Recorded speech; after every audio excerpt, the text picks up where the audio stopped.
रुको जरा, सबर करो। लिखा है रामचरितमानस में, ते बरनाया धम तेली कुम्हारा सुपच की रात कोल्ह कलवारा, नारी मुए गृह संपत्ति नासी, माथ मुराय भय सन्यासी। रामचरितमानस में लिखा हुआ है कि तेली नीच जाता है। रामचरितमानस में लिखा गया तेली अछोप जात है, इसका पानी नहीं पीना चाहिए। कुम्हार अछोप जात है, कलवार अछोप जात है, डोम अछोप जात है और कोलभील अछोप जात है। ये 5 जात को नीच बनाया है रामायण, बना के रखिए। तो समझ रहे हो, समझ रहे हो, समझ रहे हो ना। ब्राह्मण क्षत्रिय वैश्य शूद्र ये सारी व्यवस्था कहां से आई? सब वेद से, सब आया वेद से। वेद किसने लिखा? वेद लिखने वाला कौन है? पंडित जी ने लिखा। ब्राह्मण का लिखा हुआ वेद है। उस वेद को सब अपना मालिक बना के बैठा है 12 वर्ण। ये 4 वर्ण कहां से आया? ब्राह्मण क्षत्रिय वैश्य शूद्र। वेद वालों ने लिखा, पंडित लोगों ने लिख दिया वेद में। एक विराट भगवान थे, विराट भगवान के मुंह से ब्राह्मण पैदा लिया, भुजा से क्षत्रिय पैदा लिया, पेट से वैश्य पैदा लिया और पैर से शूद्र पैदा लिया। साहब कबीर कहते हैं, जो तू ब्राह्मण ब्राह्मणी के जाया तो और राहदा काहे ना आया। अगर तू 4 वर्ण के राजा है, सबसे ऊंचा जाति है तुम, तो जिस रास्ते से वैश्य आया मां के गर्भ से, जिस रास्ते से शूद्र आया, जिस रास्ते से क्षत्रिय आया, तू ब्राह्मण उसी रास्ते से क्यों आया? तुम्हारे लिए स्पेशल मार्ग होना चाहिए आने के लिए। ये सारे लोग वेद को मान लिया है मालिक, आपने पशु हो गया। लात जलाएगा, अब वेद के कथनानुसार अपने से एक हल्का लेके गर्दन में रख लेगा। क्यों रखा हल्का? तो महामांस जलाए हो, ये पाप का प्रायश्चित है, हल्का पहनना होगा। हल्का पहन लिया तो अब पंडित जी को बुलाओ, पिंडदान कराओ, हल्का तोड़वाओ, तब तुम्हारी मुक्ति है। नहीं तो नरकगामी, तुम्हारा पितर भी नरक जाएगा और तू भी नरक चले जाओ। घर बनाओ और जब तक पंडित जी नहीं आएंगे घर का उद्घाटन नहीं होगा। बेटी पैदा करो और जब तक पंडित जी नहीं आएंगे बेटी का ब्याह नहीं होगा। बेटा पैदा करो, पंडित जी ना आएंगे तब ब्याह नहीं होगा। इस सारा दुनिया वेद का गुलाम, वेद का नौकर बना हुआ। सदगुरु कबीर कहते हैं, नर पशु और वेद पशु सब वेद का गुलाम है, वेद का पशु बना है। जो जो पंडित कहेगा उतना ही चलेगा, सब उससे आगे पीछे नहीं चलेगा। 10 दिन में नखबाल कराना है, कहीं 11 दिन हो गया तो पितर नरक चला जाएगा। इतना बज के इतना मिनट में गंगा स्नान करना है, कहीं 1 मिनट बढ़ गया तो मुक्ति नहीं मिलेगी, खत्म हो जाएगा। इतना बज के इतना मिनट में संजुका रख है, और इतना बज के इतना मिनट में बिनहुका रख है। अगर डेट खत्म हो गया तो आदमी न तरेगा, सब नरकगामी हो जाएगा। सारा वेद को मालिक बनाया गया, अपने सारे लोग रैयत हो गए, अब वेद को मालिक बना के बैठा। कितनों कबीरपंथी कुछ बात समझा दे, कितनों बता दे, लेकिन ये महिला और ये पुरुष पर इसका कोई प्रभाव नहीं है। जो पंडित आके कहेगा वही बात होगा, क्योंकि मालिके है वेद बना हुआ। अब मालिक अपने ऊंच जात बन गया और सारे लोगों को शूद्र बना दिया, सबको सोलकन बना दिया वेद। जादव, कोयरी, कुर्मी, कानू, कलवार, लोहार, हजाम, तेली, सूरी, बनिया,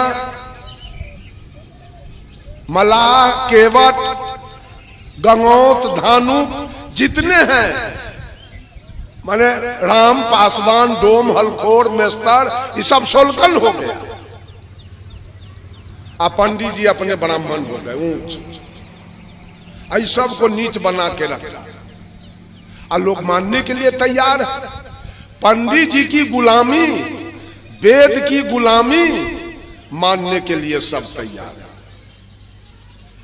अगर कोई एक आदमी कबीरपंथी के माता पिता मर गए, अभी गोरखपुर के एक पंडित जी ब्राह्मण हमारे यहां फोन किया एक दिन, उनका नाम है जयप्रकाश पांडे।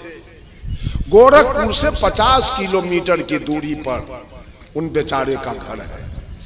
फोन किए, साहब मेरी मां मर गई है और हमारे जाति के लोग, ब्राह्मण लोग हमसे कर्म कांड करवाना चाहता है, पिंडदान करवाना चाहता है और मैं करना नहीं चाहता हूं। आपका प्रवचन मैं YouTube पर सुना, हमको लगा कि ये सारी क्रिया गलत है।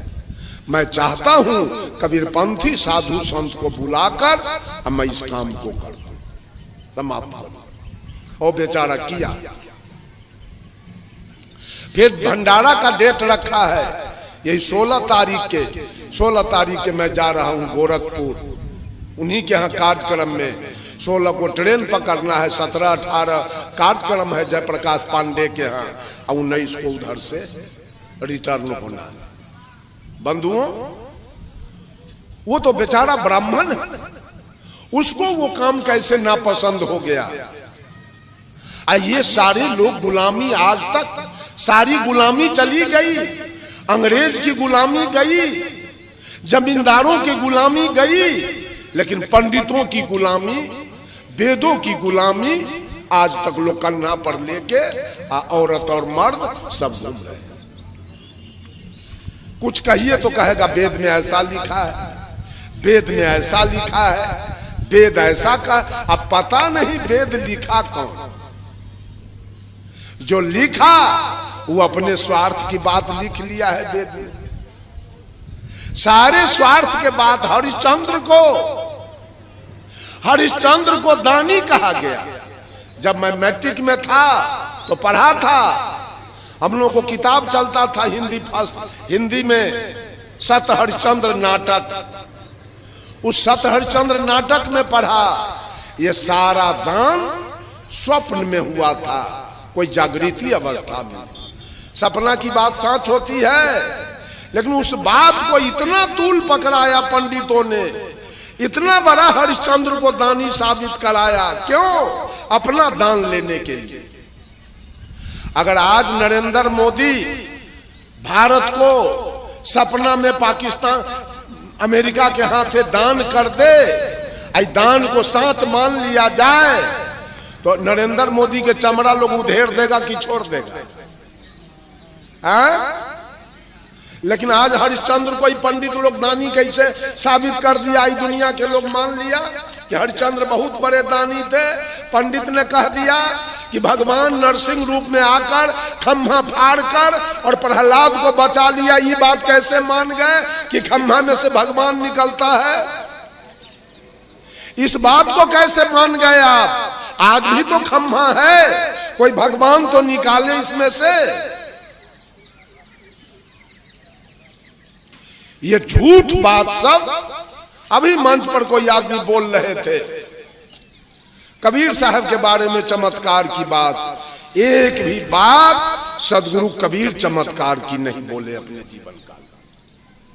उन्होंने स्पष्ट कर दिया बीजक में, काहू के बचन नहीं फूरे, काहू कारा माती, मान बराई ले रहे हिंदू तुरुक जाती। बात बोते आसमान की, मुद्दत नियारानी, बहुत खुदी दिल राखते, बुरे बिन पानी। कहे कबीर कासो कहूं, कहा भगवान राम खीर से पैदा हो गए, सीता मैया धरती से पैदा हो गई, सुखदेव जी सुग्गा से पैदा हो गए, कर्ण सूर्य से पैदा हो गया, भीष्म पितामह गंगा नदी से पैदा हो गए, अगस्त मुनि घैला से पैदा हो गए, तो कबीरपंथी कहा, कबीर साहब भी आकाश से चले आए। ऐसा हो सकता है क्या? ऐसा संभव है? मैंने एक आदमी से पूछा कि अगर परीक्षा में, विद्यालय में विद्यार्थी से पूछा जाए कि सदगुरु कबीर, ये कौन है इधर घूमे हुए हैं, ये सदगुरु कबीर इस धारा धाम पर कैसे आए, और वो विद्यार्थी लिख दे कि कबीर आकाश से आए, पास करेगा कि फेल? वो विद्यार्थी पास करेगा कि फेल करेगा? उसको फेल करना पड़ेगा, क्योंकि ये बातें कारण कार्य व्यवस्था से बाहर की बात है। वो विद्यार्थी पास नहीं करेगा। जब भगवान राम विवाह करने जनकपुर के लिए प्रस्थान किए, जब जनकपुर आए, मड़वा पर बैठे हुए थे। जब दुल्हा जाता है विवाह करने तो गांव के लड़की, युवती लड़की सब दुल्हा से मजाक करने आती है। भगवान राम मड़वा पर जब बैठे हुए थे तो आ गए जनकपुर के लड़की सब, और राम से कहती है भगवान राम से, ए पाहुन जी,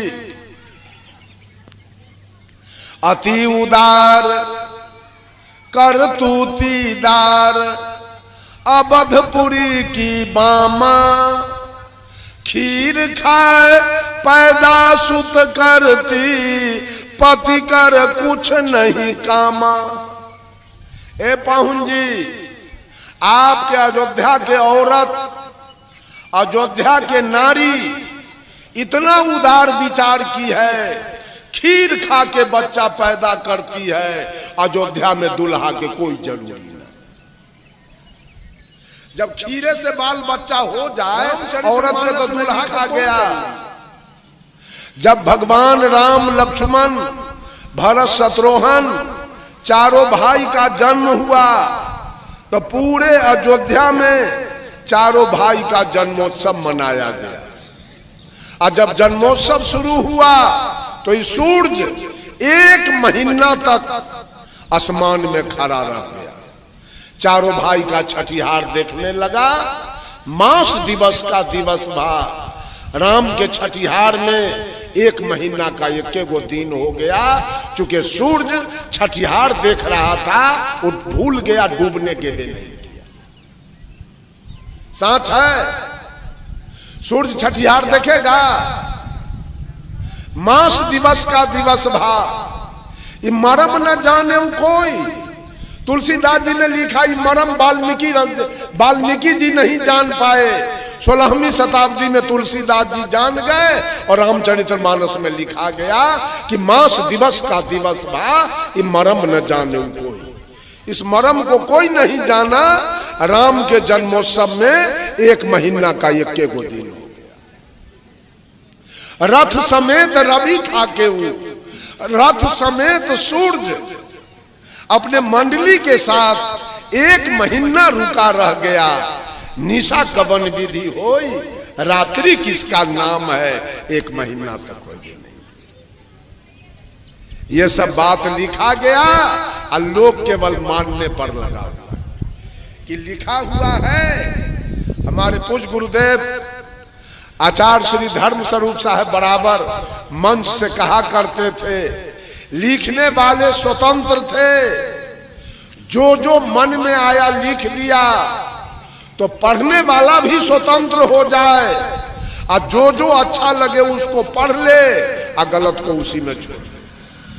लेकिन आज मनुष्य गुलाम बना हुआ है, और जो लिखा उसको पढ़ते चल रहा है। लिखा है रामचरितमानस में, ते बरनाया धम तेली कुम्हारा, सुपच की रात कोल्ह कलवारा, नारी मुए गृह संपत्ति नासी, माथ मुराए भये सन्यासी। रामचरितमानस में लिखा हुआ है कि तेली नीच जाता है।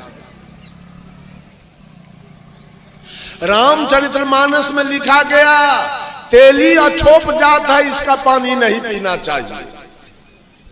कुम्हार अछोप जात है, कलवार अछोप जात है, डोम अछोप जात है और कोलभील अछोप जात है। ये 5 जात को नीच बनाया है रामायण। बना के रखिए। तो फिर पंडित जी क्यों जाते हैं तेली के यहाँ पूजाने, क्यों जाते हैं कुम्हार के यहाँ, क्यों जाते हैं कलवार के यहाँ पूजाने? ये सब तो अछोप जात है, ये सब तो नीच जात है। सारे लोग गुलामी में जी रहे हैं, स्वतंत्रता नहीं है। स्वतंत्र की बात कबीर करते हैं, स्वतंत्र हो जाओ सब आदमी, लेकिन सब लोग वेद के गुलाम बन के बैठे। जो जो वेद पुराण कर रहा है वही वही कर्म कर रहे हैं। अगर लगन की बात सच है, पंडित जी के लगन पर आप बेटा बेटी का विवाह शादी करते हैं, वो बात अगर सत्य है तो राम और सीता के विवाह में 3 पुरोहित के द्वारा लगन तय किया गया था। उसमें विश्वामित्र जी थे, वशिष्ठ जी थे और सतानंद जी थे। 3 पुरोहित के द्वारा भगवान राम और जानकी जी के विवाह का लगन हुआ था। परिणाम क्या आया? सीता के मांग में सिंदूर पड़ा, हर के रावण ले गया, राम को 14 बरस वनवास हो गया, दशरथ जी की मृत्यु हो गई और कौशल्या जी का हाथ फेल हो गया। अगर ये लगन सत्य है, वेद सत्य है, तो ये नतीजा कहां से हुआ सबका? ये गुलामी है। सब लोग गुलामी में जीना चाहते हैं। वेद को मालिक बनाकर वेद से भदवा पड़ता है, लगन होता है, दिन शुभ होता है, दिन अशुभ होता है, जाति के लोग शुभ होते हैं, तेली अशुभ होता है। ये सारा वेद की वाणी है। और कुछ जात को अछोप बनाया गया, जिसका पानी नहीं चल रहा है उसको अछोप बना के ये वेद व्यवस्था ने सब कुछ करके रखा है। उसी को लोग मालिक बना के रखा है आज तक। अब वेद के अनुसार अगर जतरा पहर अगर तेली मिल जाए, हो गया जतरा खराब। जतरा पहर तेली के मुंह देख लिए, जतरा खराब। साहब जी जा रहे थे पूर्णिया गाड़ी पकड़ने, बैलगाड़ी पर बैठे। अब बहलमान जो गाड़ी हाँक के ले जा रहा था, वो साहब जी से कहता है, साहब जी आज घुर जाइए, गाड़ी नहीं मिलेगी। अरे क्या हुआ? अरे मंगल साहब वो चला आ रहा है, तेली का दर्शन हो गया, गाड़ी आज नहीं मिलेगी। साहब जी कहे बेवकूफ कहाँ के, अरे आदमी के दर्शन से कहीं जतरा बिगड़ा है? चलो चलो बढ़ाओ। गाड़ी बढ़ी आगे जाने के बाद वो बहलमान कहता है, साहब जी गाड़ी मिल जाएगी। कहा क्यों? अब कैसे जतरा बन गया? तब मंगरसा के दांत देख लिए, अब जतरा बन गया। अरे देह है दोसर के या दांत है दोसर के? देह से जतरा बिगड़ गया, दांत देखे से जतरा बन गया। ये सारी व्यवस्था वेद ने दिया। आज तक हम लोग वेद के गुलामी में जी रहे हैं। वेद जो लगन बताएगा उसी पर बेटी का विवाह होगा। आ कितना लड़का लड़की भाग करके हिंदू के लड़की मुसलमान के लड़का विवाह कर लिया, और सबको बाल बच्चा है। कहाँ गया लगन, आ कहाँ गया वेद, आ कहाँ गया पतरा, आ कहाँ गया सत्यनारायण के कथा, सब चोरी भाग।